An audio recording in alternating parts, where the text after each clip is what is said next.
Alright everybody, welcome back to our, I believe, the 5th installment of the Boost by Ear podcast. We are once again joined by Austin Stallings and Patrick Gurdon. And as well, we have Journey Menthol joining us today. Are you going to be talking much or more of a viewer? Both, I would say. Okay. You get to be the first person to see or hear the podcast, however you want to look at it. We got a couple things we want to talk about today. Just kind of have some fun. Only got the 4 of us here today. 3 of us from the previous podcasts. Newbie. I'm gonna try to keep this one pretty light. Try to keep this one under 2 hours, ideally. But we just kind of want to see where it goes. Do you all have anything you want to kind of bring up before we get rolling? No, go ahead and take it away, Cam. Stallings, anything? No, I'm good. Any immediate digs you want to throw to the Camaro drivers?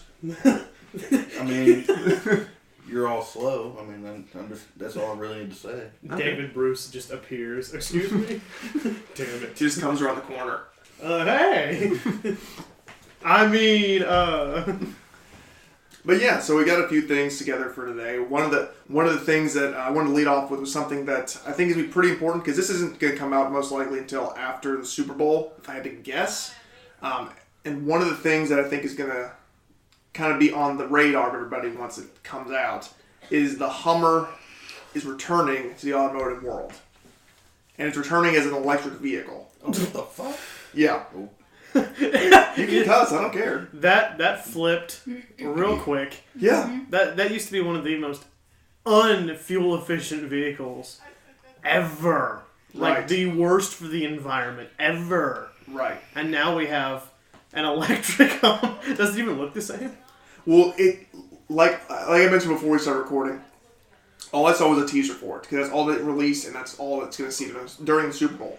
So this is also kind of in case you miss it during the Super Bowl, if you're working or just happen to be like out of the room whenever this comes on. 'Cause it's only like 5 seconds long, honestly. You can blink and you miss this teaser. But basically, they revealed that it's going to be electric without outright saying it. Because they mentioned that it's got 11,500 foot-pounds of torque, which is kind of an odd number. Because it's like with EVs, they don't really read on dynos properly. Same thing with like Tesla. It'll say it has some ridiculous like torque figure. So they basically mentioned that it's got that much torque, and that it's silent doing it. So by extension, an EV. Yeah, there's no diesel that does that silently. No, or gas motor for that matter. Oh, no, there's no combustion engine. No. Or whatever. Really any engine, aside from just running like an electronic motor. But they do also kind of give away, like, not the full front fascia, but kind of the silhouette of it. And then it says, like, May 20th, 2020. Because that's when they're going to do the actual reveal of it. Now, we're probably going to see leaked images of it prior to that, but that's the official reveal. And it's going to be an electric vehicle. It's still got the squared off looks from what I can tell in the video, which is, I think, a smart move. Right. But here's one of the things they're doing that I can't decide, aside from being an electric vehicle now, which is a whole other ballgame, is that it's going to be branded a GMC Hummer. It's not going to be its own brand. Well, I mean, they probably just needed help, because the Hummer didn't exist for how long. So, I mean, I think, Saab, how Saab was owned by so many different companies. I mean, it was never branded differently, but I think that's kind of what they're going with. But they probably needed a little bit more help than Saab did. Right. But, man, that's a weird thought, thinking that one of the most, like, badass, big, rugged vehicles used by the military for how long, and is now a EV. I think it's gonna be something like the what Mercedes is that, the G-Wagons, how they were designed to be badass off-road vehicles, and now they're for California People showing off how much money they got. California white moms and stuff like that. Yeah. G-Wagon's still cool, but I think that's what the Hummer's going to turn into. I think that's kind of what it already was, but I mean, it's going to be even worse now. That's what it was, and that's kind of why I think this is... I kind of think this is really going to work, honestly, as opposed to it not working, because it was already kind of a way to show off that you had money and you had basically, style. And now EVs are what's cool and like... Well, some people. Not necessarily to car people, but like to people with money, it's like they all want Teslas. Mm-hmm. And if you're looking for an EV, like That's super premium. It isn't a Tesla. I think your only option right now is like the Mach-E. Well, the Rimac. I said super premium. The Rimac. Well, there's the Rimac. That's like a supercar, and then it's the Porsche. I can't think of the name. Taycan, I think, or Taycan, however they want you to say it. The electric sedan that they have. Yeah. But I think this is going to really work out well, honestly. I think it's the Taycan, kind of like the Macan. Yeah. The Taycan, I think. Yeah, and but I think it's really going to work well because I think it's just going to be a garishly expensive car, and it's going to be. I think it'll be really quick, more than it'll be like actually utility wise, because I can't imagine, especially if it's a GMC, that its towing capacity is going to be higher than one of the Sierras, and that seems like a big no-no to me. Yeah. Well. Yeah. Yeah. And I think also what they're going to try to do is they're going to try to push it away from GMC if it starts to take off, and kind of do what Hyundai did with the Genesis, where it's like it was a Hyundai Genesis, now it's a Genesis G80, where it's its own brand. Yeah, kind of like Ram is its own brand now. Yeah. Well, on the topic of electric vehicles, we brought up the Mach-E.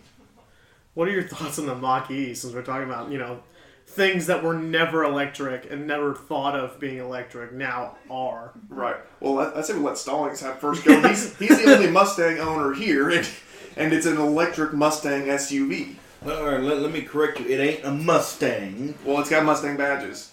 And I Mustang taillights. can get a Mustang badge tattooed on my forehead. Does that make me a Mustang? In a way. It makes you Really? It makes you seem a lot like a Mustang owner. Well, I might reconsider it then. Well, my opinion on the Mach-E is the same on pretty much any electric car. I'm not a fan of electric cars. I can tell you right now, if the future is electric cars, I'm gonna be that okay boomer guy that's like, those aren't real cars, gas engines all the way. Mm-hmm. I'm basically gonna be like what LS owners are today, annoying. Okay. Okay. You mean they work? The what? They work? They're fast? The LS? But either way, I mean, I think I kind of agree with you on the whole Mach-E thing. Like, especially out here, because we're in the Midwest, it doesn't make any lick of sense to have a fully electric vehicle as your own car. Because you can't go across, or I think in a Tesla you can now officially, if you take their route, you can supercharge your car all the way across the nation. But you can't do that practically. No, you can't do it, especially if you don't even own a Tesla. Well, yeah, because Tesla is all proprietary. Mm-hmm. You can't use anything other than. It's like an Apple. Yeah. Which I think they knew that they were going to get a bunch of people who prefer Apples to Macs or anything, so it's not an issue for their buyers. But if you're just somebody who wants an electric car but can't do Tesla, then that becomes a serious issue for you. Well, the only electric car that's come out that I really like the Rimac. I mean, I think the concept's cool. And the Charge Mustangs, there's a European brand called Charge, and they take the design of an old school Mustang. They got licensed. Oh wait, no, I know what you're talking about. Yeah, and they have like 67 fastback that looks like Eleanor, but it's got like 800 horsepower and 1,200 foot-pounds of torque from an electric motor. That's cool, but it's for us. It's just the feel, Right. The RPM's rising, the gear changes, the sound. Yeah, because I mean, you can't replicate that. No, not to the same degree with an electric car. Like, because if you look at like a Formula E car, it's like you hear it, and I think they actually have a couple gears on their own. But I mean, it's still it's just like an electric motor spinning up, dropping a little bit, spinning up, dropping a little bit, spinning up. It doesn't have a whole lot of excitement to it, as opposed to like take a stereotypical F1 car. Not necessarily the new ones; they don't sound all that great, but every one of them for about the last 80 years. Yeah, they scream and shoot fire and sound insane. It's the absolute limit of what you can push an internal combustion engine to, short of top fuel cars, like we discussed a couple podcasts ago. Yeah. I'm actually thinking about something. With the electric cars coming up, then now comes the potential of high-definition speakers that can make your car sound like whatever, since your car's not making noise anyway. You can make your own. I'm totally down for making my car sound like a TIE fighter. Yeah, I mean, and I thought this is what he thinks. Well, I mean, honestly, I don't disagree with it. If say the future is completely electric vehicles, which I really don't want that to be the case, and don't fully believe it will be the case. You have to find some way to personalize your car. And it's like, if the only option is because it's so heavily mandated on like the appearance and like the way that it's built, you know, it's like, what's left to you except for like painting it or like adding sounds to it that you just think are fun and makes it your own car. Wide body suspension, wheels, Yeah. tint, headlights, taillights. And even then, they probably wouldn't, at least Teslas wouldn't allow that. But Right. I know. Or they wouldn't give you the ability to do it, because they would just set up a software patch out and then they would say, oh, your headlights don't work anymore. Get it towed to your Tesla. The thing that I think I just don't like the most is that, like, to make an electric car faster, it's a download. Pretty much. That's or a like a firmware update. No, Yeah. it's not hard anymore, and it should be difficult. Not everybody should be able to make their car fast. It should be something you learn how to do over time. It shouldn't be that easy. Yeah, so you kind of struck a nerve with Stallings for a second there, right? I think. Well, no, it shouldn't be that easy. If you want a fast car, you should work for it. Yeah. And I mean, like, of course, you can make a ton of money and just go buy a 911 or whatever. But still, you know, there's somebody out there with the same 911 that's actually put work into it that will kick your ass. If that's what you're going for. It should be work. Like, you know, with our cars, we put a lot of time and money and effort into them. But with an electric car, it's not that much. Yeah. You know, you can paint it and add wheels and tires and bags and a wide body kit, and that's cool and all, but it takes away all the little things that make a car what enthusiasts love. Yeah, and that's not 100% to say that there aren't cool electric cars out there, because there are people who are doing interesting stuff. Like, there's one person, I can't remember who they are on YouTube, but what they've done is they took a Model A and they just put an electric motor in it out of some, I don't even know what it was, probably a forklift or something, and they just routed that up to the transmission of the car and they can run that around. It's really cool, but at the same time, it's like, I think it'd be cool to just flathead in it. Yeah. Because it'd be more period correct and it would just be more of an experience. An open header flat 8. Yeah. Yeah. Or flathead V8. Yeah. Or you could probably get a flat straight 8. I'm sure they have those around. I don't think you'd fit one of those in a Model A, but I gotta find out if a flat 8 exists. I know there's inline 8s. Yeah, I know inline 8s are a thing, but I'm sure there's a flat 8. Because I mean, we have flat 4, flat 6. Oh wait, no, I'm sorry. I was thinking flathead. I wasn't thinking flat 8s. Well, no, there are flat 8s though. Okay. Porsche used some of them in some of their Le Mans cars for a little while. I think there was a few flat 8s. There were flat 12s, and there was also Ferrari's like flat V12, which is only different from a flat 12 because it's firing order for some ungodly reason. I think we shouldn't completely drop the combustion engine, because the technology that's coming out is coming out so rapidly. In 10 years, the combustion engine is going to be something absolutely insane that probably we wouldn't have even thought about. Mm-hmm. You know, the opportunities are endless.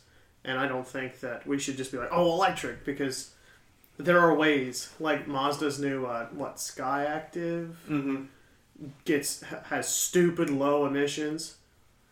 Like, hell, man, there's still a lot of opportunity for combustion engines. Plus, with the, what's the word I'm looking for? Infrastructure being for combustion engines. It's a lot easier. It saves the country money. So you don't have to drop trillions of dollars in charging stations to make it even feasible to own an electric car outside of a big city. Right. Try owning an electric... I don't know how people own electric cars in this area. Because you see them. Yeah, there's a few Teslas around here. But how? Do they just charge them at home? They've got to. I imagine the people who drive those around here probably live in Newburgh. And they may drive to the west side. They may drive... I think you can probably get to Louisville and back. And there's probably a charging station in Louisville anyway. Yeah, but still, you know... Range anxiety. And that's the big thing with electric cars. So something like, is there a place for an electric Mustang SUV? There's a place for an electric SUV. But you won't give the Mach-E a chance? In my life? No. Not in my lifetime. Not even if you have kids? My wife can buy, or my future wife can buy whatever she wants. But what if it's a Mach-E? It's her car. As long as I don't gotta get rid of mine.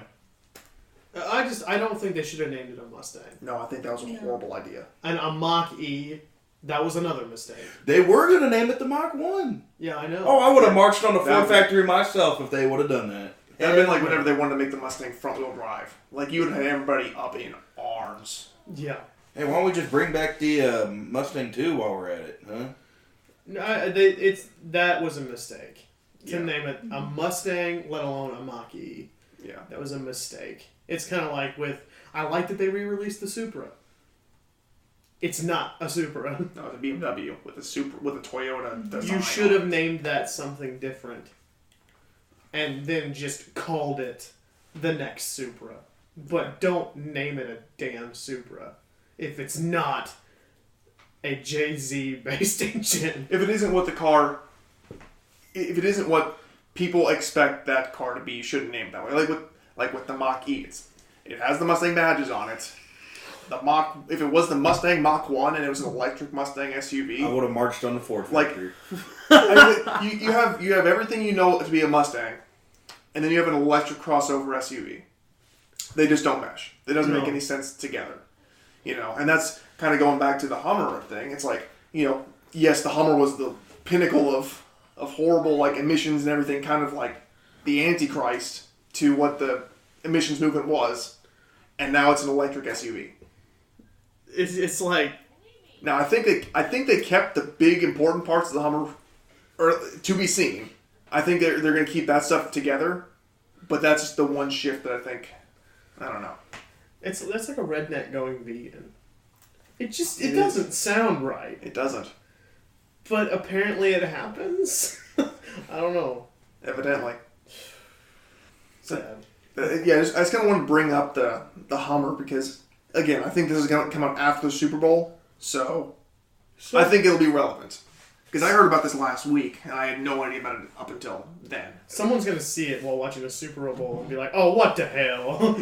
Well, like I said, you only get to see like kind of the front silhouette, and it looks pretty boxed up. I'm hoping they didn't screw it up and try to make it like a coupe or anything at the back, like the Mustang Mach-E. But I don't imagine they're going to. I think they know they got too much equity with the Hummer name. It's just that the world changed. The Hummer couldn't survive. So I think they're going to do right by it as an electric SUV. It'll be a Tesla fighter. Well, I think it'll be a Tesla beater in a lot of places. That'd be good. I think Tesla needs to be put. Well, the Taycan is. The Taycan takes the Model S and just throws it on the floor. Yeah. The Taycan's cool. It looks good. Very. And it performs good. Yeah. If you want to sell an electric car, don't make it look like freaking shit. And another thing is because Porsche obviously has no issue making a car handle well and drive well. They're a performance brand. But one of the things, Matt Farah, he had a Taycan or Taycan, whatever you want to call it, for a little while. He kind of did his review of it. And he says the only electric car he's ever driven that brakes properly, because apparently they don't have any regen on it. They just don't mess with it. Yeah. Whereas electric cars typically will have a regenerator on when you let off the brakes to try to save some juice so you can drive further on it. This just doesn't, so it feels like a normal car. Yeah, has he driven the AMG electric car that looks, the AMG GT, the electric version of that? Oh, I don't know. Yeah, honestly. They had that on Top Gear once. Oh, wait, the big... Was it yellow or blue? I can't remember. That, like, highlighter yellow. Yeah.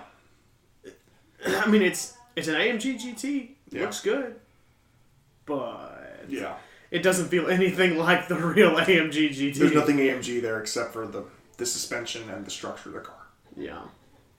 And that's kind of the way that was. But that was kind of just our little opener, just in case you missed it during the Super Bowl, if whatever. But we do have one topic that we kind of want to discuss, and you almost kind of touched on it a little bit at the start there. And that's whenever you get very special variants of cars. It's like, should you modify it versus should you leave it alone? It's not necessarily. It's not even just special variants, but just like important or rarefied cars in general. So it's like, I kind of called this the broomstick question. It's like, if you replace the broomstick handle or the broomstick and you replace the broom, is it the same broom as before? And I mean, I just kind of want to get your guys' opinions on that.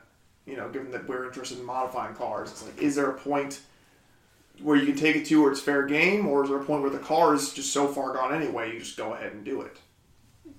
What's your thoughts?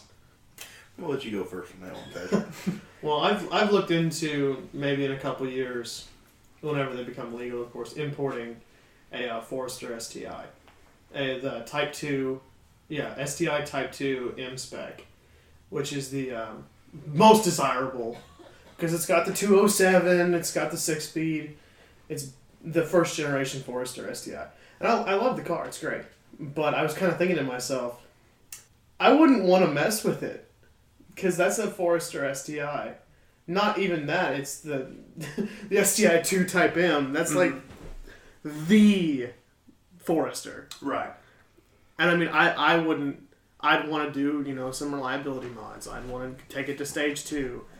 The turbo's already good, but it's like, I don't know. You're right. You kind of hit with that. It's like it's only original once kind of thought. It's like it is kind of true. Yeah. Like once you go about modifying things, it's like you're kind of opening it up to feeling different. And could you just done this with a different car and got the same experience out of it? Well, and plus, me already building my Forester with the same drivetrain. Mm-hmm. It's like, do I want 2 of them? Well, and it's kind of like that Ford I have that 79 LTD2 Sport with all the rare options and the rare paint and everything. And it's a one-of-one car, numbers matching everything. Yeah. Do I want to mess with it? Like, yeah, I could drop a crate engine in it and make some good power and have a good time, but do I want to kill a low-mile, fully original car and take that away? Because once you take that engine out and put a new one in or whatever, it's done. Yeah. It's not original anymore. It's still a one-of-one, but it's not. You can't say, hey, my car's fully original. I feel like there's certain cars it's acceptable, but I feel like it depends on how far the car is, how far gone the car already is when you get it. Because, like with your Miata and my Miata, they're a little rusty, one of ours more than others. Right. Mine. And significantly. Already modified, so we don't necessarily feel bad about modifying the hell out of them because they're already farther gone. Like my Forester. And they're also fairly common vehicles. I mean, they're not everywhere on the road just because they're 30 years old now. Most people don't drive them every day, but you can still find them with ease if you were looking to purchase one. Find at least 6 within your area that are for sale for decent money. They might be clapped on the fuck, but decent money. Right. But as for like limited edition cars, rare cars, it just depends on how far gone it is, really. Because if it's pretty far gone, then go for it. But then again, you're going to be spending a lot of money that you would anyway, so screw it, go for it. But if it's pristine, no, don't touch it. Mm-hmm. Unless it needs to be touched. Leave it alone. All right. Do you have any thoughts on that, Stalling? I've got my thoughts, but I want to hear what you guys say. I'm thinking, you're saying if you replaced a broom or broomstick, is it still the same broom? When you said that, I'm thinking, he's talking about, modifying a car to just far beyond what it originally was.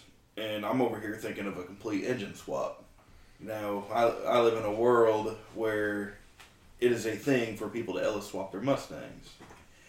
And I'm sure everybody who knows me knows my opinion on that. Or can infer what his opinion is on it. Yeah.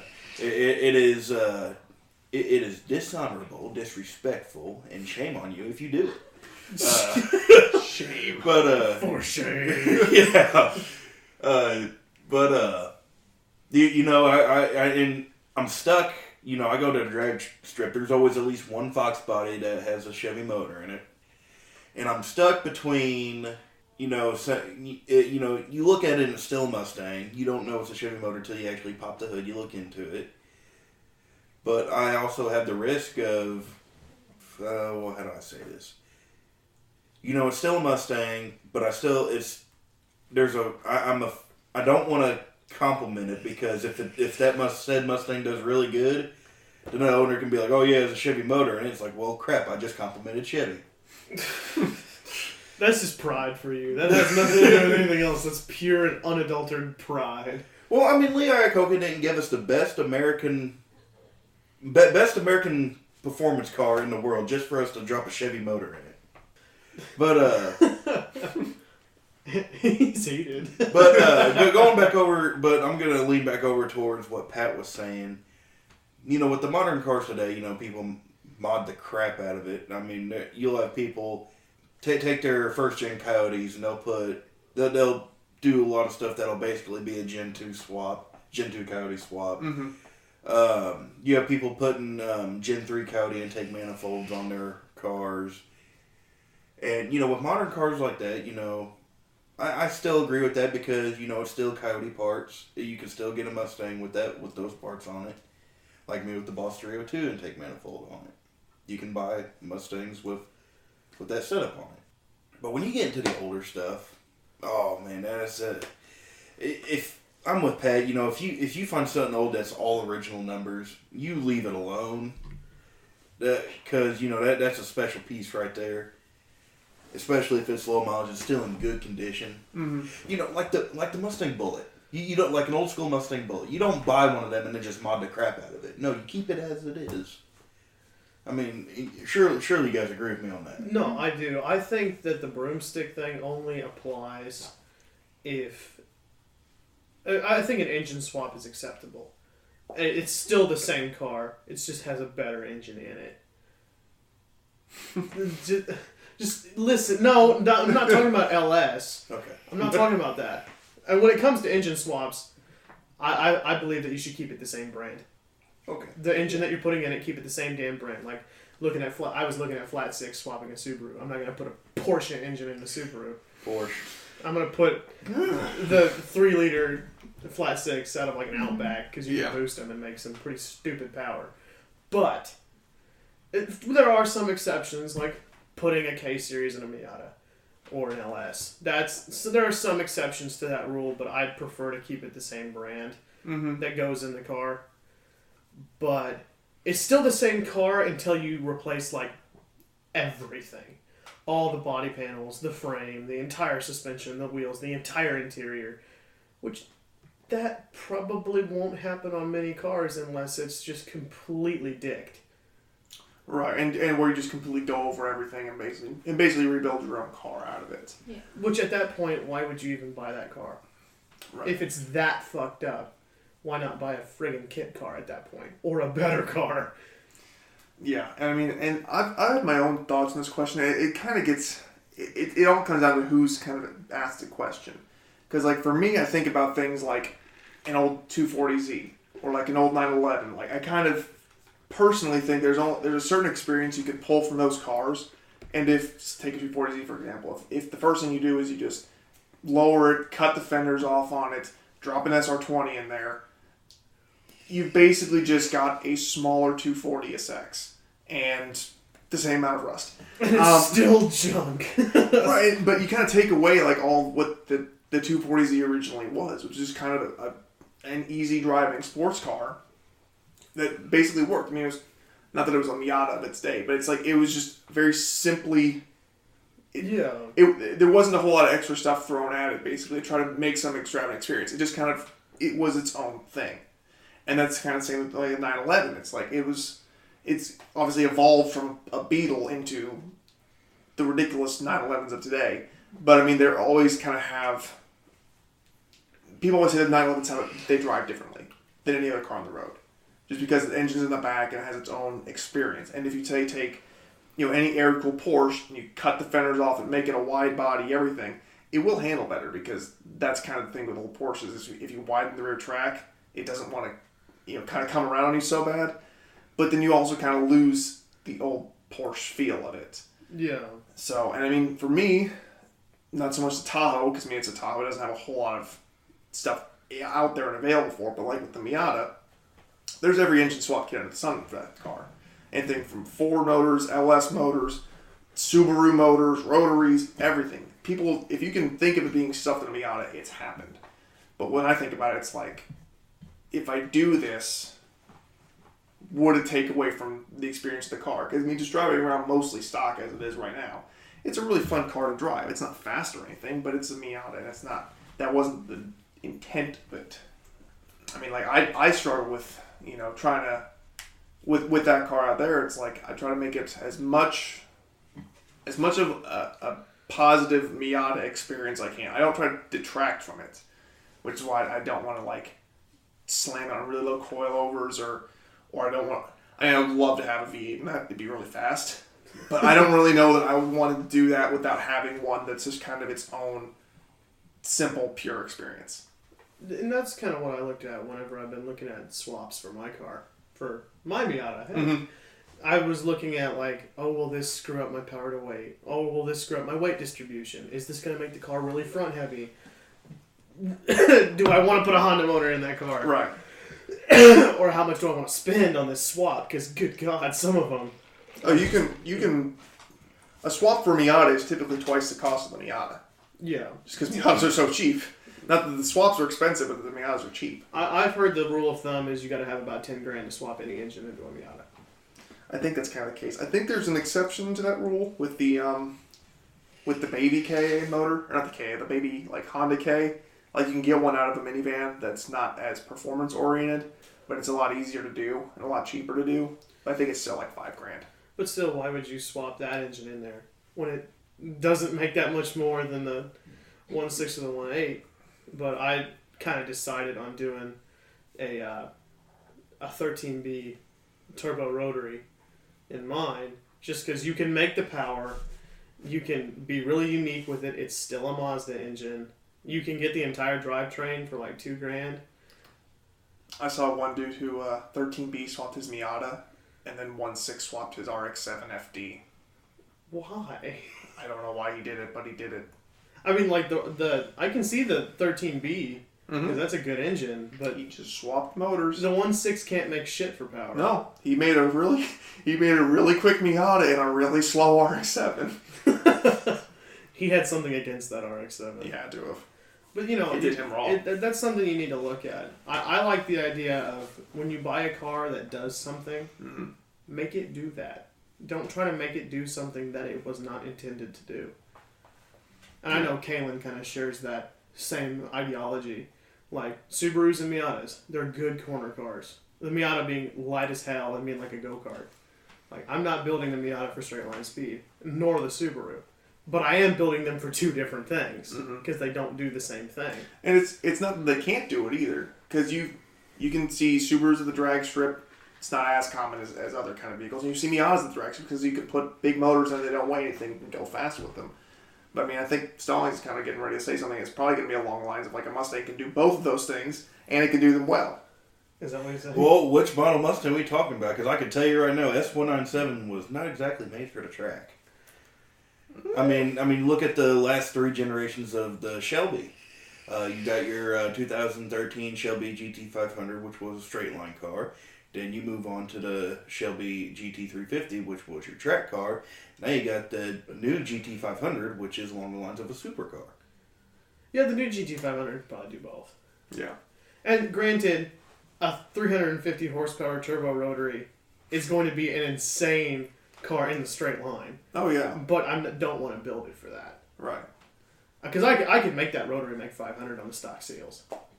About. I'm not the one to say yay or nay on that. I don't know anything rotary. I've talked to a couple people about it, and you kind of can, and you're running the risk at that point, but I don't want it to build it for that. Right. It was designed to be a track car, and I want to make it an even better track car. The Subaru was just kind of designed to be a mom car, but I'm making it a hill climb car, so fucking... Yeah, I mean, it's a tricky question, which is why I wanted to kind of discuss it, just because it's... And I think it's pertinent in a lot of cars you come across now, because a lot of cars are coming up for sale just from the owners who are getting out of their time of wanting to drive it. Like, a lot of 90s stuff is really booming right now, because the people that couldn't get them now want them, and people that already had them and have kept them for so long can't drive them anymore because their knees hurt. And it's kind of like that. It's like once you can get your hand on this car, you kind of imagine like say on Forza for so long, and you've always done all this stuff to it, and that's what you think the car needs, and you drive it. It's like once you kind of feel it, it's like, does it really need all that stuff? Does it need, say it's say it's a Porsche 944. Does it need everything under the sun to turn into a wicked track car, or is it fun as a 944? What's the options? Sometimes there are certain cars that are fun just stock. Yeah. There are certain, you gotta find the fun in the car. Granted, I'm not knocking modifications at all. No, I'm not either. In no way, shape, or form am I knocking that. It's just a question of like, when do you do it? or when is it worth it? Because one of the things I kind of thought about when I was thinking over this question was like cars from Cuba, because like the old American cars that are down there, it's like those things, they're all running like Mitsubishi diesel motors in them. They aren't American cars underneath. They all got like 18 layers of paint on them, but it's like they just do whatever they can to keep that thing on the road. Mm-hmm. And it's like, is there a point where it's just better to keep it on the road than letting it sit alone, or just sitting doing nothing in its true form than it being used? Like on, say, a really high performance variant of a rare car, like that Subaru STI Forester M thing. STI 2 type M. Yeah. It's like, should that thing be kept in the garage as a collector's item, or should it get taken to the track where it can potentially get damaged? Well, it's the same thing like with a 22B. Like the holy grail of Subaru. Mm-hmm. I think you can put an exhaust, maybe an intake, and a tune. And maybe if you're really feeling frisky, a downpipe. And then don't fuck with it anymore. Leave it. Because they are perfect the way they are. There are certain cars that are like that. They're perfect the way they are. They don't need to be made insane to be fun. And then there are certain cars that, go ahead, make 1,000 horsepower. But I had a question. Yeah. Is there I know a lot of people feel differently about this. Is there such thing as too much horsepower? Yes. Yes. Absolutely. In my opinion. You have top fuel cars out there making 12,000 horsepower. You honestly think a Mustang or a Camaro or a Subaru should be making something like that? Hell no. I mean, there are some classes that'll like put like one of those drop bodies that'll look like one. Right. Well, I know there's a lot of people with the skewed reality of what reasonable horsepower is anymore. I want 800 horsepower. I want 1,000 horsepower. Do you? I think 1,000 plus on a street car, it's no longer a street car. I'm a firm believer of once it passes 500, it's not fun anymore. Depending on the car. Well, I mean, depending on how heavy it is. Your new factory cars are around that area. The new Mustangs, you can go. Mustangs are 460. Yeah, you can go to Expressway Ford and pick up a brand new Mustang GT, which is their base V8 model, for $30,000, and you're making almost 500 horsepower from the factory. The Dodge Challenger Hellcat's over 700 horsepower. Again, that's different with weight. Yeah, that's true. But I mean, the Mustang though, you are a bolt on away from breaking 500 with the new Mustang. Oh, easily. I just think that like the horsepower game that exists nowadays, it's retarded. I have this whatever lightweight car, and I wanted to have the same power as a Hellcat that weighs maybe triple the weight. Right. Do you understand how nuts that's going to be? And how uncontrollable and not fun it's going to be when it has that, and how much it's going to break. Pretty sure it destroyed a chassis. Oh, yeah. Well, it's like with, I'm going to go back to it, the Miata. It doesn't need 400 horsepower. It doesn't really even need mid-3s. It needs high 2, low 3s to be nuts. Still very quick. And then that's good. Like my Forester, I'm stopping at 500. I don't want more than that because I want to be able to enjoy the car and use the power. And I don't want to be like, oh, I blipped the gas. Oh, there's a cop. I'm getting pulled over and arrested. Yeah. It's I mean, and there's a place for those high horsepower cars. Texas. Texas. That's the place. Texas 2K. But you like, if you're listening, don't feed into the game. If you don't want that much horsepower, don't feel like you need it to keep up. Because in reality, you probably don't. Well, like you were saying, while you were saying, I was thinking about it, it's like, the fastest car I've driven was my Lincoln. And that was like just pushing 300 horsepower in a 3,800 roughly pound car. And that's roughly where the Mustang was now at this point, like 15 years ago, roughly. That was where the 2-valve Mustang and some of the 3-valve GT Mustangs were at. That's roughly that power-weight ratio, what you get out of it, before any kind of modification to it. If I decided tomorrow, it's like, you know what, I want to go get a new Mustang. I'm going from the fastest thing I've driven is a 290 horsepower Lincoln with a 4-speed slush box in it, to a 460 horsepower 6-speed Mustang, it's like, that's a pretty significant bridge for me to get. Yeah. It'd be a good life choice, though. A life choice. I don't know if it'd be a good one. It would be a singular life choice. Be a good life choice. That's debatable. I don't want to give for my money right now just because they upset me. Yeah. They just continue to upset me with everything they do. Chevy's not much better because they're putting all their marbles in the Corvette, which granted, it's a great Corvette, but they're upsetting me still. Hyundai has got my heart right now. With the Veloster. The Veloster and the Genesis G70, I think, is like their little M3 style thing. Oh yeah, I've seen those. Those Yeah, are cool. those things are really cool. I think Hyundai's the one who wants my heart. But whenever we back to the conversation we were talking about, I think it's all about a balance. Absolutely. Making your car balanced, making it where it handles good, it has a good weight, it feels good, and it has a perfect amount of horsepower to where you can pull away really quickly, but still not be breaking the tires loose and not being able to control it, and then driving it into a wall. Right. You don't want to be the meme. No, you don't want to be the meme, and anybody can be the meme. Oh, absolutely. Absolutely, anybody can be the meme. If you, Just I wouldn't be able to. more targeted than others. Mustang boy. I mean, like I was saying, like if I went to buy a new Mustang tomorrow, it's like I have no business handling 450 horsepower.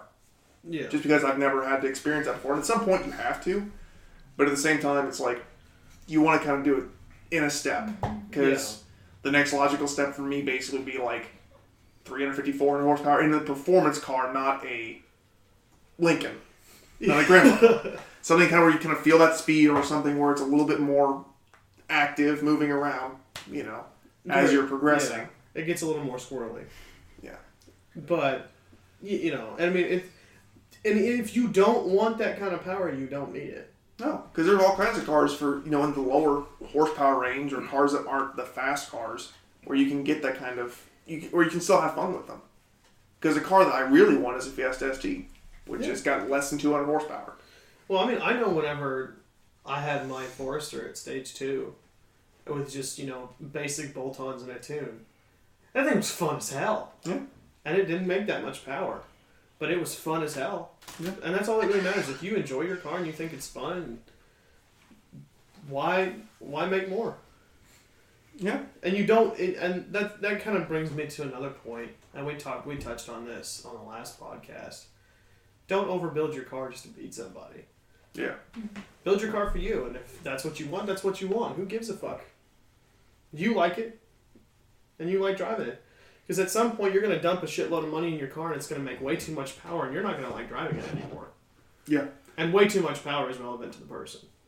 Yeah, and it depends, like, the area you're in. Like, I mean, because like I said, like, if you're in Texas, everything is straight shot, You can see every cop for 40 miles, basically, because there's no hills or anything, or stuff ducked behind.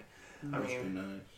You could get away with a much higher horsepower car there than you could, say, not even so much here, but, like, if you go, like, 2 hours north, like, towards, like, Bloomington, where you get a lot more hills and everything, kind of that area, you have absolutely no use for a Texas car up there. No. Not even close. Like that's where you'd have something like a Subaru or a Miata, or just any car that's built more to handle than it is to accelerate. But it's good to have a little bit of oomph. Oh, absolutely. In your corner car. Yeah, because then you can actually get out of the corner. You don't have to just completely ring it out. But yeah, like one of the things was regular car reviews. One of the things they talked about, because I think they have 2 Miata episodes out, which is one of the only cars they've done twice. So take a little bit of pride in that. But one of the things they talk about is like part of having a Miata is like you have to just ring it out all the time. And it's like if you brake or if you slow down, you got to start all over. It's a momentum car. You cannot slow down. If you do, you lose it. And then you got to start all over again. Which is good, but then you put a rotary in it and it's all good. I don't want rotaries. Dude, personally, me. I know Subarus and rotaries are my no-nos. Just because I don't trust them. I'm going to have both. Yeah. I know they both have a bad rap, but you can make a rotary at least semi-reliable. That's why they existed up until the end of the RX-8. And they're trying to bring the rotary back. It was just the apex seals, really. Something wrong with them. I just don't trust them. Like, well, I love FBRX7s. I will own one. But I don't know that once that rotary goes, that another one is going to go in there. I think whenever I was talking to Jake Hall about it, he said it wasn't the rotary that was the problem. It was people trying to maintain them and treating them like they were piston engines. That is also part of the problem. Because that is a completely different animal. You have to treat it way differently. Not driving, just the maintenance and how you use it. Like, you have to let a bigger turbo rotary, which is probably what I'll have in mind. Just a mid-sized turbo, bolt-ons. I'll probably put good apex seal, shit like that. You have to let it warm up to temp before you shut it off. You can't just turn it on, move it, and turn it off. You have to let it warm up. Yeah, that's one of the things I think it'll flood the motor. It will. For some reason. I don't understand why it would, but that's apparently a rotary thing. And you have to add oil in the gasoline. Yeah. Yeah. You have there's two things. You can either run a rotary with oil squirters, or you can take them out and you can run premix like a 2-stroke motor. I think most people run premix. I think it's the easiest way to do it. Yeah, because you don't want one of those oil squirters to fail. No. If you premix it, you're good to go. Yeah. Which, I mean, really isn't that much of a hassle. It's really not, honestly. But it's kind of one of those things, it's like, it's not hard, but it kind of wears in your head. It's like, I gotta run premix on my street car. I mean, I wouldn't be pissed about it. I'm not gonna be pissed about it, but it's kind of one of those things for me personally, not for everybody else, but for me personally, it's like, why am I doing this? It's like, because on my Miata, I took out the AC, but it's like, the heater's always going to stay in there. Like, for me, there is no option on a street car for it to not have a heater in it. Yeah. May or may not have AC, but it's going to have a heater in it. Or it's like I'm not going to put a cage in a street car. Like, that's also one of my things. It's like, a cage is going to be for a race car, not for a car on the street where I'm going to hit my head on the roll bar. Or not the roll bar, but the Crossbar. Crossbar, yes. Yeah. I can't think of the word for it. Well, yeah, those are my things. Not everybody else's things necessarily, but those are mine. I totally agree with that. I think that a lot of people overbuild their street cars. Like, try to make them a track car. Like, something you would never drive on the street, and then they go drive it on the street and wonder why this sucks. Yeah. It's like, no shit, Sherlock. You built a track car. Take it on a track, it'd be great. Yeah. As long as you were laughing like crazy, you were saying there's no excuse to not have a heater in your car. You know, they just by choice. I just thought yeah, you can take out the heater. Just have the heat vents from the engine just go into the cab. There you go. Fuck oxygen. Just keep an oxygen tank in the car. Just run your exhaust right. Gotta lose that weight. Gotta drop that weight on that car. Just run the exhaust pipes in the interior, and bitch will stay real warm. Yeah. What's next, Kevin? Can we sack this guy? You've been sacked. You've been sacked. I don't know. I mean, I got a couple things kind of together because one of the things I kind of touched on, like with RCR, I was talking like how they have done the Miata twice, and that's one of the YouTubers, like car YouTubers, I follow fairly religiously as regular car reviews. And so I'm kind of curious as to what you guys YouTubers are, because everybody's got different strains they fall in. So I'm kind of curious what everybody's are. What do you mean by that? Kind of like which parts of like car YouTube you fall into, or even if you do in general. It's like what channels do you follow? Donut Media. Donut. I mean, I think a lot of people follow Donut because that kind of popped up in like the last year. Get really, really popular because it's just really fun. It's funny. There's personality in it, and it's not just all right. I'm gonna show you how to take this off. You want to take this millimeter sock? You want to put it there, and then you have Donut Media. It's like more power, baby. It's like, yeah, I mean, I like that. God. Am I wrong though? No, yeah. It's like, why do this? Cause fuck that. That's why. That's literally how his videos go. It's James Pumphrey is a gift to this world. He's a very entertaining human being. He's also like 6'4", which I didn't realize. He's a giant human too. He's huge. I liked his car. He started did car reviews, and he did the review on the Dodge Demon. I loved his review of the Dodge Demon. I don't think I've seen that, honestly. The way he words things is phenomenal. Yeah. Oh man. He is. It's not a headlight. It's a freaking intake. And then he just starts blowing. He's like, wow. Have you guys ever watched Matty Matheson on YouTube? No. Okay, he's a chef. Him and like James Pumphrey are like just the same size of a coin. Just one's for cooking, one is for cars. I definitely recommend checking him out because he's thoroughly entertaining to watch. They're all anybody who has huge excitement in what they do is extremely entertaining. So, Ram Chargers. Ram Chargers. Ram Chargers. Were there any other channels you watched, Stallings? As far as car reviews, Just Donut Meeting. really anything car stuff in general, or do you even watch anything else? You can also take that option.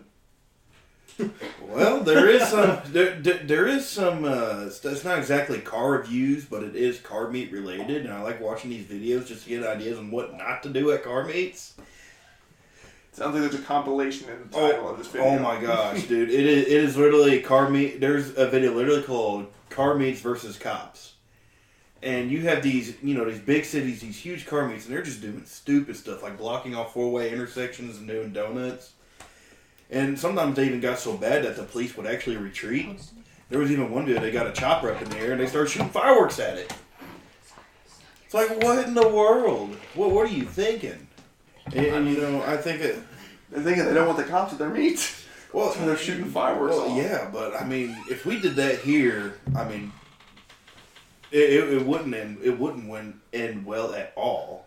I mean, I could see it like if something like that were to happen here. Every car meet that happened after that would be shut down immediately. I mean... That would eliminate the car scene in this area. Yeah, I think so. We're not big enough. We're not strong enough for them. No. They got explorers. I mean, they did just shut down H2OI.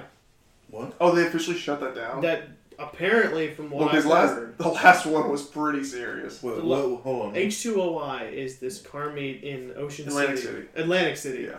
That is literally just like what you said, the compilation of car meets versus cops for like a week straight. Yeah. Oof. Every year for a week straight. Cops show up, move to a new location. Cops show up, move to a new location. Burnout, street racing, you name it. It makes for great YouTube stuff. And one of my friends from high school, I haven't talked to him in forever, I need to talk to him again. He was at H2OI this year.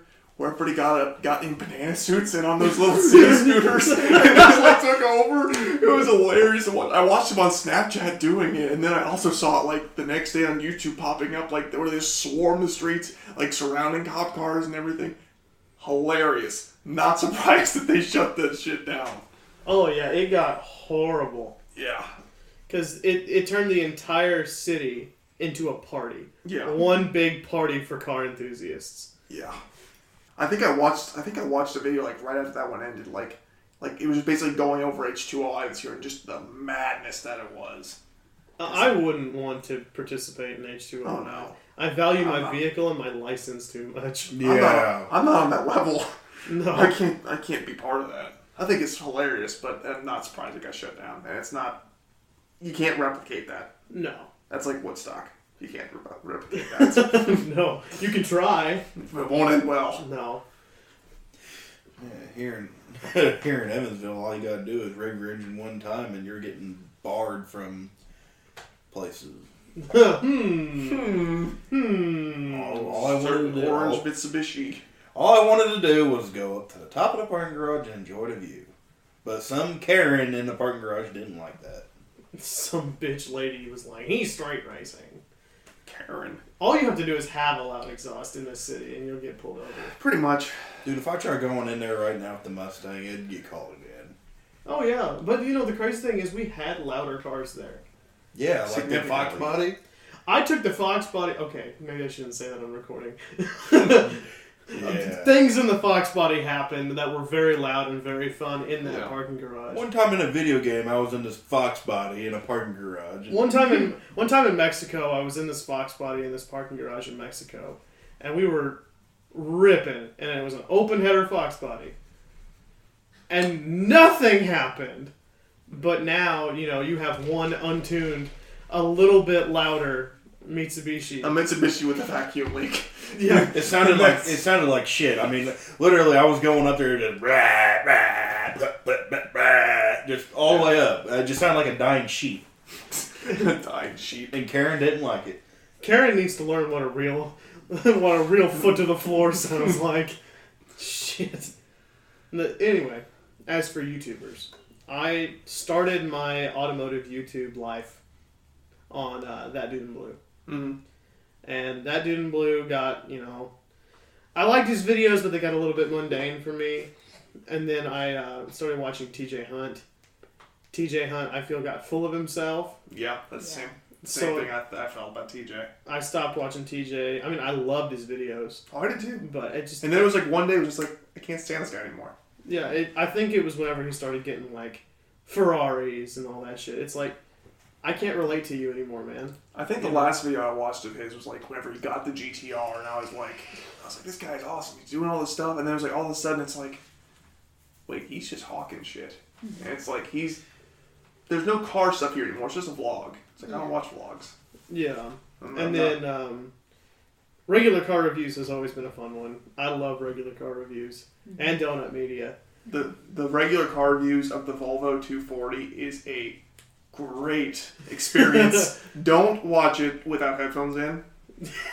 But it is great. I think it's very old school RCR, which is very special stuff. The one that the Mark IV Supra is my favorite one because for about a minute and a half straight he says hot dicks. I remember that, yeah.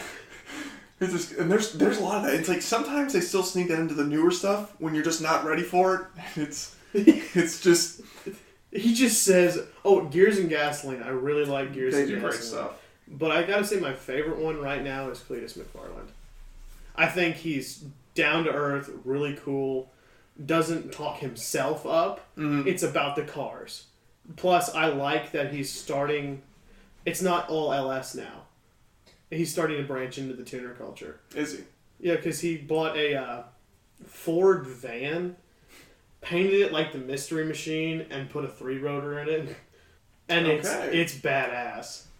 But, I like Cletus McFarland because I think he's the most down-to-earth. I'm not a business. I'm just a YouTuber who likes fast cars, and YouTube has made it where I can buy fast cars. Mm-hmm. I think that's why I like him so much. Gotcha. Have you ever heard of super speeders? Super speeders, yeah. Like literally, it's just like these guys who are paid to drive these ridiculous cars, like Porsche 911s, Ford GTs, just these ridiculous fast cars, and they like race from like Texas to Pennsylvania. They'll drive from Texas to Pennsylvania, and it's just one big race. Well, yeah, Rob Dahm and Rob Freddy, and I think I've seen some of their videos and some of their police interactions. It's pretty funny. Yeah, I think that was kind of older. Do they still post anything? I don't know. I think it's a lot of older stuff. Yeah, that's older YouTube. Oh, VinWiki is another really cool one. Yeah, VinWiki's cool stuff. I was like, for me personally, my favorite channel that I highly recommend everybody goes and watches and follows is Calvin Malley, because he's just a kid up in New York. He's actually maybe moving to Texas soon, but all he does is like just super solid work. Like he doesn't cut corners or anything, and it's predominantly like Nissan stuff, like 240SXs and stuff like that. But he also has a 300ZX, a 2J swapped. Ooh, yes. And he got to SEMA this year with it. And it's like super clean, super well done. And he's a super like hardworking, down-to-earth guy. That's one of them. And then another one I kind of started watching a little while ago, not super long ago, was Ronald Finger. He's the guy with the Fiero that he's restoring on YouTube for like just cheap, not really modifying, but just fixing it and getting it back on the road. I think that's a really cool series to follow. Well, do you have any more questions? Because I got one if you... No, go ahead. What brought you into the car scene? For me? Anybody. That's one that I don't think we've ever really touched on is what got you into the car scene? Into the scene or into cars? Both. Yeah, we'll just do both. What got you into cars and then past that? I think we did our the first cars. episode we did cars. I don't think we done scene. Yeah, we didn't do car scene. What got you into the car scene? Into the car scene was being down here, because Evansville doesn't have a whole lot of stuff going on for it, aside from, well, we're bored, we're going to go and eat now. That's kind of my understanding as a non-Evansville person, is like stuff to do in Evansville. Yeah. Very limited. And I like cars, and it's like, well, what am I going to logically do next? It's like, well, I'm going to go try to find car people to hang out with. Because, I mean, I really didn't have that back home in Washington, because there were people who liked cars, like my friend who went to H2OI this year.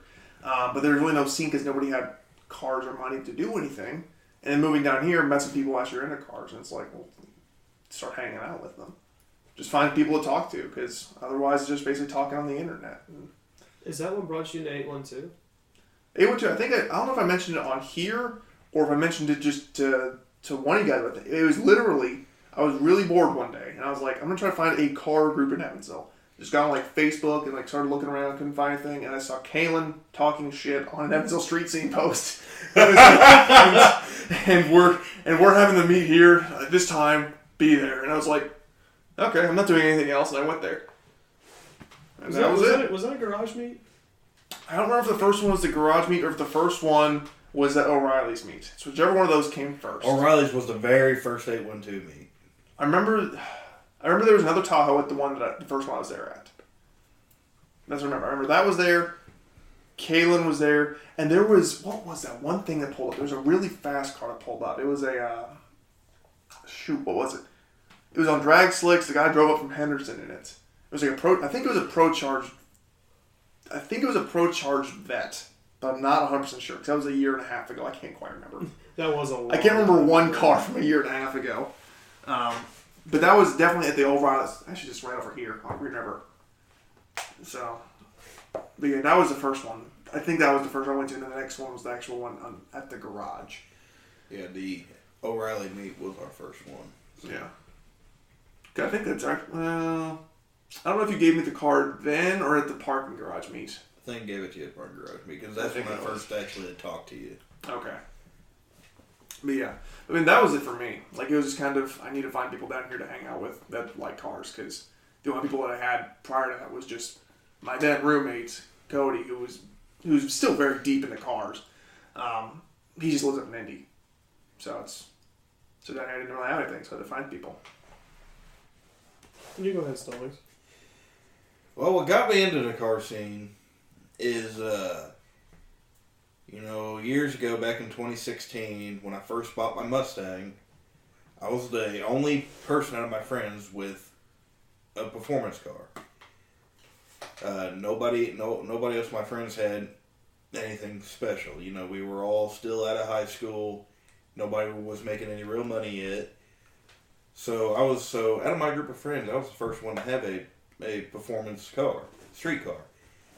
And I think it was maybe a year later, maybe a little bit shorter than that. I can't remember for sure, but Kalen bought his Camaro. And he actually went out and started looking for meets and everything. And he found one. It was at Washington Square Mall, and he was going there a couple of weeks. And one week he invited me to it, and so I go, and me and him we go to this Washington meet, and it was a Washington Square meet, and it was a lot of fun. There was a lot of people there. It was definitely a new atmosphere for me. And Colson was there too on his bike, and we stayed in Washington Square for maybe an hour or two, and then everybody in that parking lot cruised on to Lloyd and to the old Walmart parking lot, and that's where we finished out our night and everything. But it was a lot of fun that night, and I told Kaylin, I was like, dude, we need to start one of these of our own, and I kind of went over the events and in the first episode, a few months after that is 812 started up. That's what got me in the car scene. Yeah. I started out because my entire family's into cars, so I was kind of born into it. At least the car culture. I was born into the car culture. But whenever my cousin Austin Colson and I got older, we were bored as hell, just kind of like how you were. So every weekend we would hit Evansville, and we would go drive by all of the regular places they would have car or truck meets. It didn't matter if it was a car meet or a truck meet. We searched far and wide in Evansville every single weekend for one. And sometimes we'd find them, sometimes we wouldn't. But we started being able to find them more frequently.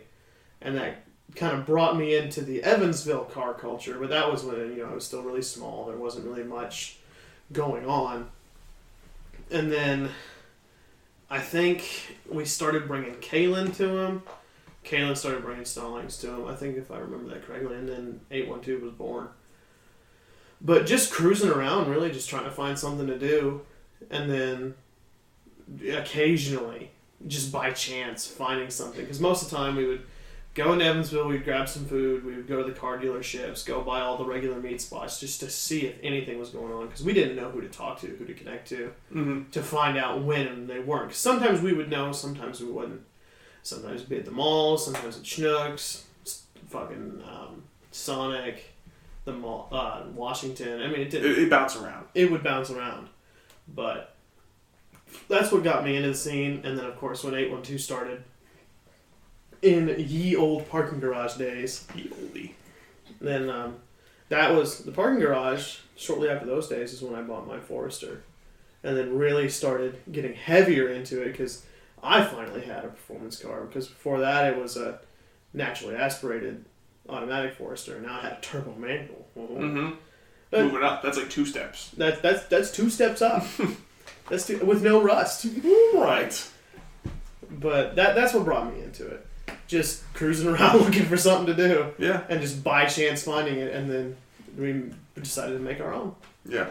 And I think a lot of it is kind of luck. Because, I mean, like I said, like my only friend down here who actually was into cars was my roommate, Cody. And, I mean, he's, like I said, deep into cars, but he's up in Indy. And Indy compared to then Evansville was like, there's absolutely nothing down here. So if we weren't hanging out and doing car stuff, like just either working on cars or doing something, we weren't doing anything because there was nothing to do. I mean, he ultimately moved back home, and I'm still down here. And I was like, well, I've now got one less person I can hang out with and do car stuff. I got to figure something out. And that's kind of, and like you said, you got to kind of just find it because if you don't know how to connect to, you don't know how to get into it. Yeah. So. Anything else? I mean, let me see. I might have something wrapped with my phone or. Because other than this, I think we might have touched on this a little bit earlier with kind of the prices of like the cars we want going up like crazy. I think we halfway touched it last time in the last podcast. Kind of touched on it at the start of this one, but it's like the cars people want are really starting to creep up now, and it's like within the last 5 years, it's really gotten extreme. So I mean, I'm kind of curious as to what you guys think. Like, man, I know some of the cars that I want are just quickly getting out of my price range. And that's kind of hard to watch because it's like 5 years ago it wasn't that far away. It's like, oh, get a job, get some expendable money.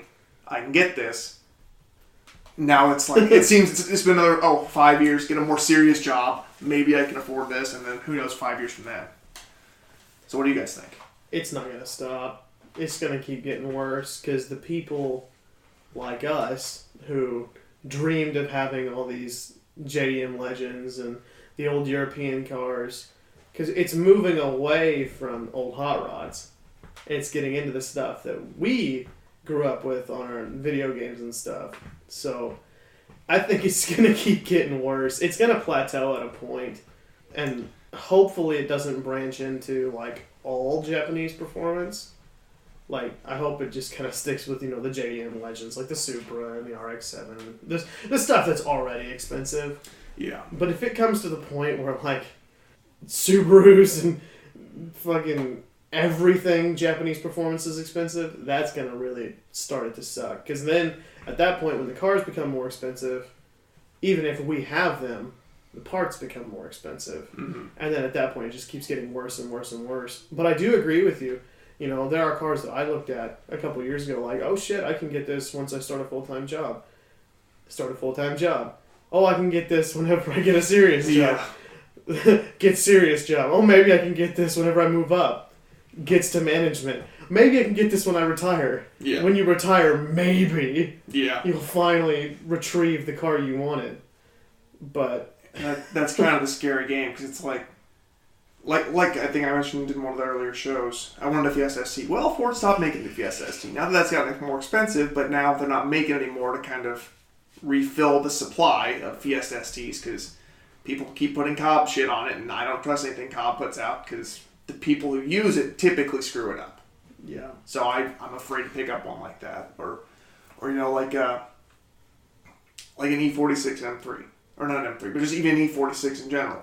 They're either cars that have just been neglected their maintenance on, or people have ragged them out as wannabe drift cars. And it's like, I really want to pick up one of those anyway, but that's just going to get really hard to find a good, clean one, like a 330. Not even an M3, because M3s are like... Yeah. They're like 30 grand now for an E46, and it's a 15, 20-year-old BMW.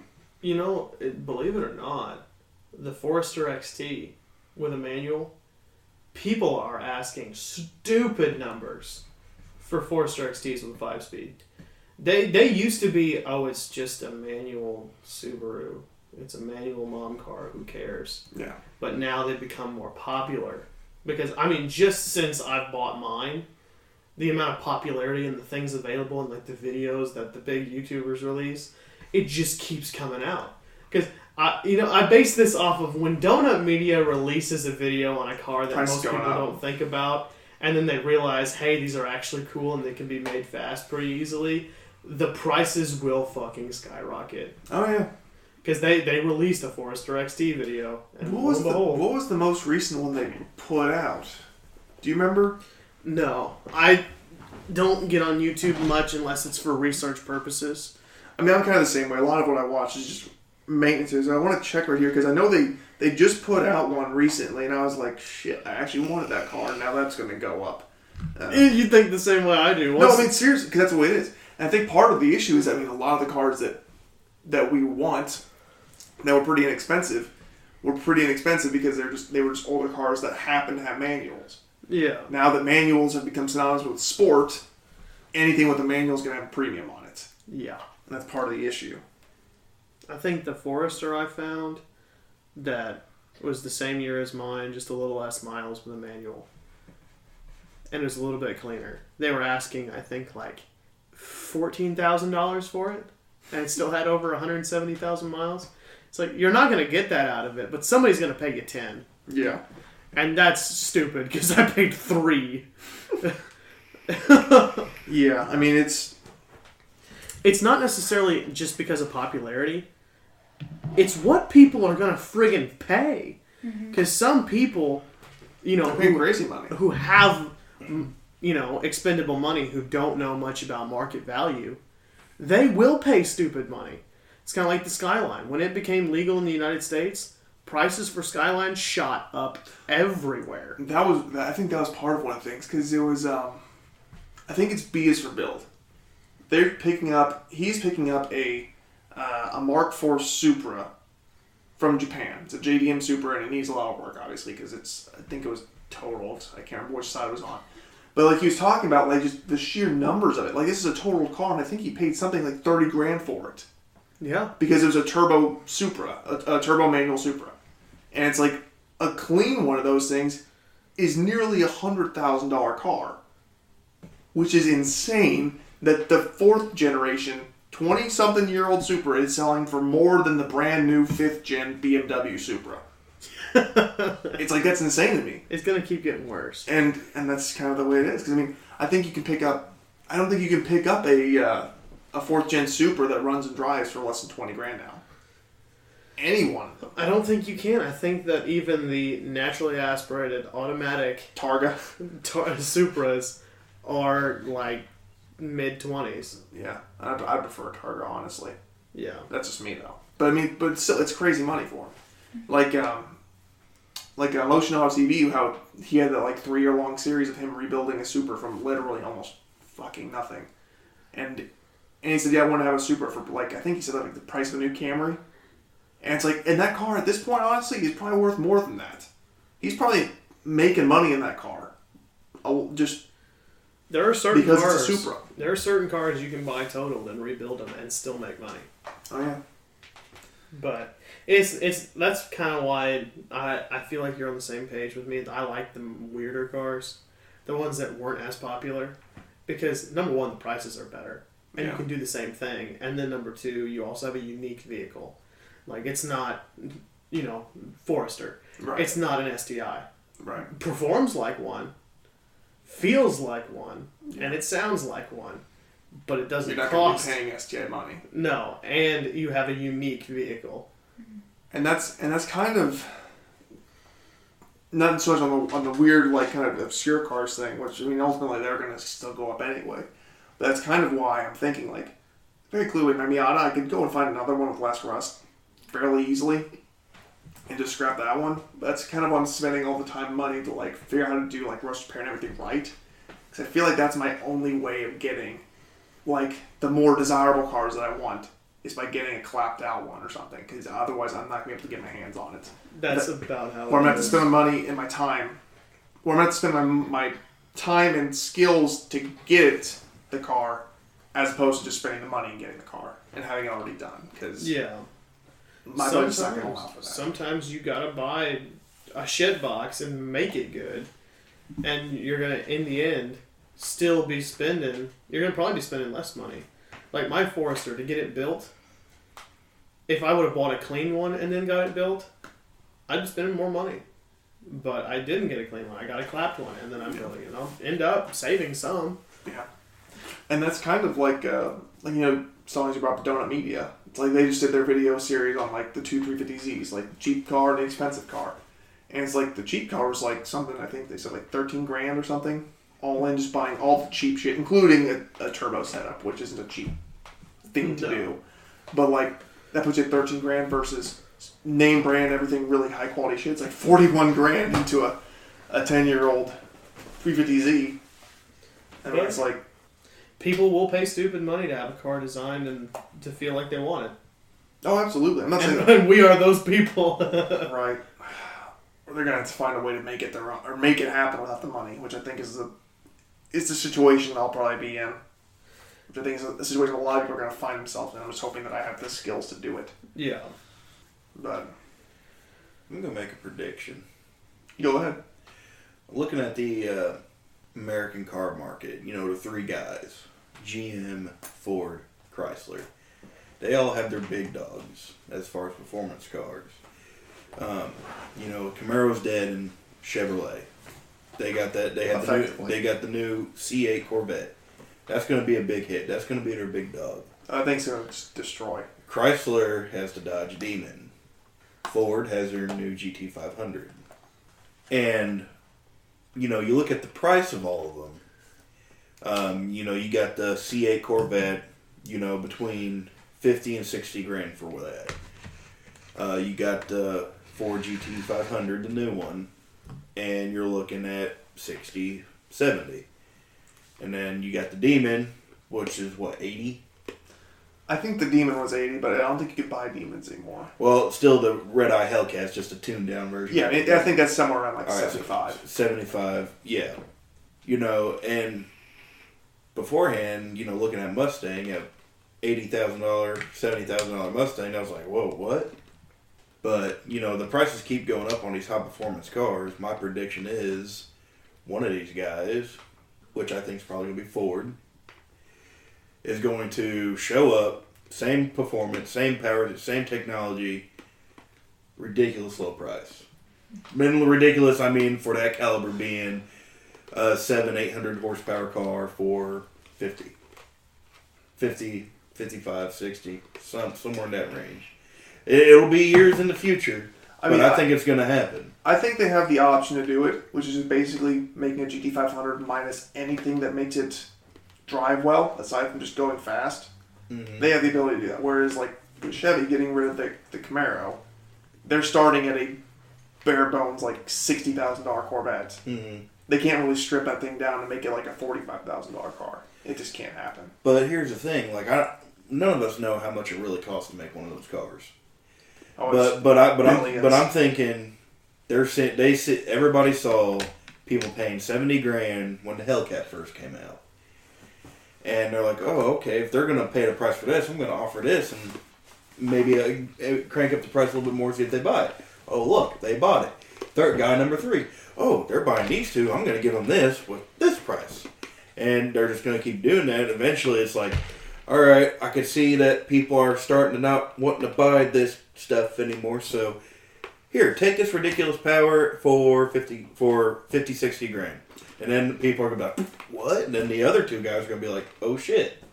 So here's what I'm thinking. I'm thinking that's already happened, but I don't think any of the three are figured out. I think it's like they're still trying to just sell the same to the same people. Yeah, they're still in the phase where they're like, oh, okay, I'm going to offer this or this because I know they're going to buy it. But I think it's like Hyundai and Honda and all them. They're the ones that are like, they're just leaving all these customers that like can't afford a $50,000 car. Well, I'm talking about the American car market. No, I get the American side of it, but I'm saying I think every single one of them they caught with their pants down when it's like everybody in our age group just ends up buying like Hyundais and Hondas and everything. Again, kind of like they did when the fuel crisis happened, because they're the cars people can afford, and they're better options. Because not that a Hellcat or a Mustang or a Camaro isn't a great car, because I mean a lot of them are really great cars in their own right. But I can't afford, drive, or insure any of those cars. Now, I can insure a Veloster. Yeah. Now, what do you think is going to happen in the future when the majority of their customers are in your situation? They just got so pricey they just can't afford them anymore. Well, that's whenever we move brands. That's the thing. I think that's where they're going to run into trouble. Yeah, but as a car company, they're not going to want that to happen, so they're going to offer you something with great power at a low price. Which is why I think it's really dumb that Ford killed off their cars. Because they killed off the Focus ST and they killed the Fiesta ST, which were the cars that were the ones to do that. Like, to get you indoctrined into the Ford brand.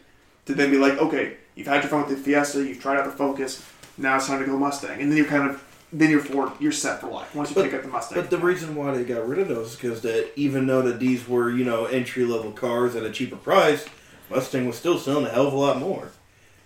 Because don't get me wrong, it's a misconception that people who want to get into cars are going to start off with the ST. I mean, I started off with the Mustang, just like pretty much any other. That's a teenage boy's dream right there. Mustang. I know there are people that start at the Mustang, which is fine, and there's people that have to start at the ST.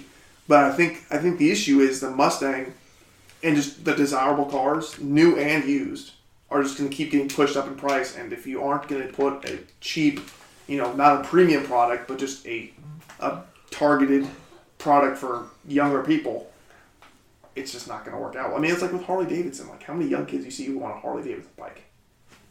Okay, Stalling wants the Harley Davidson bike, but can you afford a Harley? Okay. Versus getting a Honda or an Indian or a Victory. Indian's more expensive than Harley. Indian is like the Cadillac of. Okay, we'll scratch the Indian then because I don't know about bikes. Well, I mean Harley Davidson. I mean I'm your typical ignorant American. I'm going to buy the American brand. I want a Harley Davidson. I'm not going to buy a brand new one. I'm looking at between the years 2002 and 2005 Heritage Softail. I could pick one up for $5-7 grand. Well, I mean, that's the thing, though. They're not going to make any money on you buying a used Harley. They guys are going to buy a brand new Harley. Well, brand new Harley. I mean, if I was truly wanting, like, say I wasn't in the car scene, I wasn't focusing all my money into the Mustang. Mm-hmm. Yeah, I could still. I mean, I could get a brand new Harley for the price I paid for my Mustang. The sad thing is that Harley's prices are dropping. Well, they're not their prices, their sales. Well, that's the thing. I know they're having issues just because their typical buyers are a lot older. Well, no, it's not that. It's because go for it. No, it's because they realize that their buyers don't like the fact that a lot of their parts are Chinese now. Really? Their quality has gone to shit. Mm-hmm. Which is why most people are going over to Indian, because it's a better bike and it is 100% American made. I didn't know all that. Yep, I learned that whenever I was shopping for a motorcycle. Because believe it or not, I actually wanted a motorcycle. Yeah, but you can't become a Hell's Angel riding an Indian bike. If it's all black, you can. No, Hell's Angels, it's exclusively Harley Davidson. Well, that can be Chinese Angels or something. I mean, you better pray they don't listen to this. Hell's Angles. Angles. Just spelled slightly different. Yeah. I mean, that's kind of... Well, I get what you're saying. And I agree with that. I think other brands who are going to be willing to put out something like small and fun, it'll probably be Ford because they're going to be the first to realize we can't just keep selling cars to the same people over and over because they're going to die.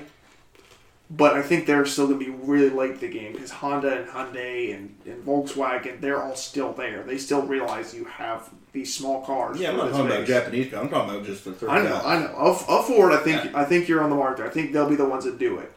I just think it's I think they're just setting themselves up for a rough set of years. Yeah. Unless, for some reason, hey, it's all back. Yeah.